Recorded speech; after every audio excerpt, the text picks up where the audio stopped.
खूबसूरती के नाल बाकरखानियां इत्थे रखते हैं। देखो किड्डा अच्छा डिसिपलिन के नाल सजा रहे हैं। बरसा तो वैसे दिल कर रहा है देख के जिस तरह सजा रहे हो तो बंदा वैसे ही खा ले, चाय भी खाधी जा सकती है। देखो बरसा बहुत क्रिस्पी ने रंगा चेक करो कि खूबसूरत है ना। लो जी बरसा तुहानू मैं लैके आया ऐसी जगह। देखो इत्थे बन रही ने बाकरखानियां तंदूर वालियां। ए देखो जरा बरसा, ओए होए होए बरसा में लग रही है तंदूर ही। देखो जरा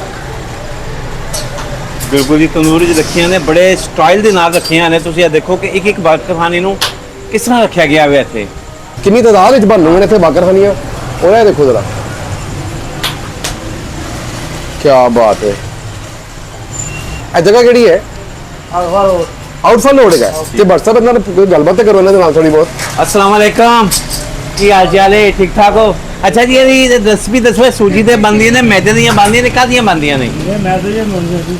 मैदे उस दे अंदर होर की चीज इस्तेमाल करदे हो तुसीं? घ्यो पाਉਂਦੇ हैं, दूध पाਉਂਦੇ हैं। घ्यो ते दुध दियां स्पैशल ਜਿਹੜੀਆਂ ਨੇ ਉਹ ਆਪਣਾ ਦੇਖ ਲਓ ਬਕਰਹਾਨੀਆਂ।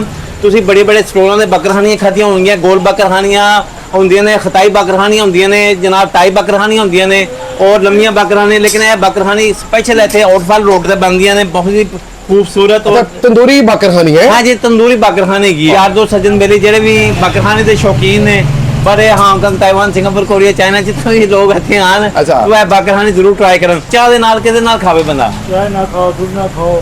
बरसा अच्छा बरसा बरसा तुहानू पता है ये जी बाकरखानी है ना तंदूरी, जी जी, ये बड़ी यूनिक जी बाकरखानी है बेशक और लोग बड़ा लाइक करते हैं इस बाकरखानी नू। और ये बड़ी घट जगह तो मिलती है पता तुहानू? हाँ जी ए ना अक्सर असीं जदों छोटे हुंदे सां किते गांव जांदे सां ना ते बाकरखानियां तोहफे दे तौर ते लोहरों लैके जांदे हुंदे सां। अच्छा इसे तरह जेहड़े लोग बाहरों आंदे ने ना वो इहो जिहियां चीज़ां बाहर नहीं मिलदियां, वो घट ही मिलदियां, कोई पैकिंग वाली चीज़ मिलदी है ते वो पाकिस्तान आके ए बाकरखानियां खांदे ने। अच्छा जी तुसीं आर्डर ते भी बनवा दिंदे हो? हाँ जी आर्डर ते बना लेते हैं। ए हुन आर्डर ते बन रही है कि वैसे बन रही है? वैसे ला। अच्छा वैसे ला रहे हो, सही है सही है। ते रोज बनाते हो सर? ये रोज बना। अच्छा अच्छा जी कीमत की है वो भी दस दो सान के कितने दी मिलेगी? 600 रुपए दर्जन है, 50 रुपए की एक मिलेगी और खालिश अज्जा इस्तेमाल करते हैं। और भी काफी जगह बाकरखानियां देखी ने, लेकिन जो इत्थे आके मैं स्टाइल लगा बहुत अच्छा है ना। ए देखो जो वैसे तुम ट्राई करके दस रहे हैं। क्रिस्पी है बरसा? क्रिस्पी है, यकीन करो बहुत क्रिस्पी है।